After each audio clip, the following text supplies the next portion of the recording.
China now has 1 million Islamists in re-education camps. China has become the world's toughest country for Islamists to live in, with over 1 million Muslims in re-education camps. In an effort to force Muslim migrants to assimilate to Chinese culture, the government has decided to impose detentions on Muslims who refuse to integrate with society due to their religious beliefs. WashingtonPost.com reports, Crown Prince Mohammed bin Salman must have had a lot to say when he met Chinese President Xi Jinping late last week. Wait, what's that you say? The prince had nothing to say on behalf of China's Muslims? In fact, he defended what China calls an effort to fight extremism? Yes, that is in fact what happened. And the reason is simple: in return, China defended Saudi Arabia's right to orchestrate a murder and get away with it. Your concentration camps are your internal affair. My conspiracy to commit murder is my internal affair. How nice, we understand each other. It has been nearly 5 months since Post-columnist Jamal Khashoggi was lured to the Saudi consulate in Istanbul, murdered and dismembered. Little accountability has been achieved since then. It is not that little has been discovered about the crime. Despite a shifting series of lies from the Saudi government, we know quite a lot. We know that the Crown Prince, who is second in command to his father, King Salman, told a top aide a year before the killing that he would use a bullet on Khashoggi if the exiled journalist did not return to Saudi Arabia and stop criticizing the Saudi regime. We know that when Khashoggi visited the consulate to take care of some paperwork, he was instructed to return on a set day the following week. We know that the Saudi government then sent 2 planeloads of 15 officials, including close aides to Mohammed, to Istanbul. One was a forensic expert who came equipped with a bone saw. We know that when Khashoggi entered the consulate, this hit squad instructed the consul to leave his office. He left and has not been publicly heard from since. We know, thanks to Turkish eavesdropping, that Khashoggi was then gruesomely murdered.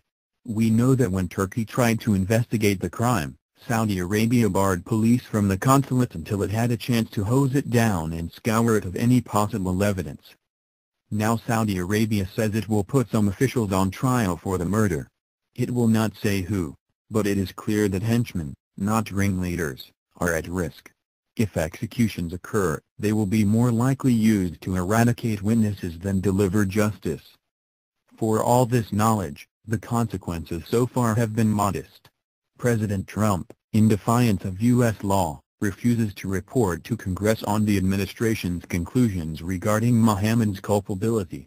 Congress so far has taken no action to insist that Trump follow the law, or that Mohammed be punished for this crime. The UN Secretary General has been similarly inert. Still, it would not be right to say that the regime is paying no price in the West. Mohammed bin Salman, who toured triumphantly through U.S. business and academic capitals not long before the murder, knows he would not be welcome now. Think tanks, universities, even businesses to varying degrees understand that public association with the regime is no longer a smart marketing strategy. Congress has expressed misgivings about the Saudis' brutal war in Yemen and their nuclear ambitions, and it may yet have something to say about the Khashoggi murder.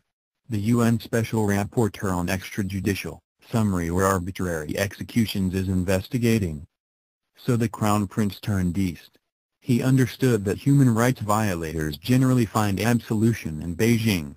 And he must have understood that if he, as guardian of Islam's 2 holiest sites, absolved China of its anti-Muslim depredations, he would be especially welcome.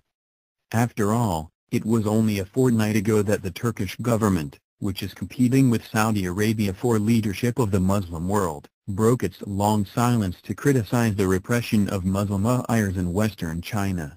It is no longer a secret that more than 1 million Uyghur Turks incurring arbitrary arrests are subjected to torture and political brainwashing, a Turkish spokesman said. There was no such rudeness from the Crown Prince on Friday. You can have your concentration camps. I can have my murder. Newspunch.com web link.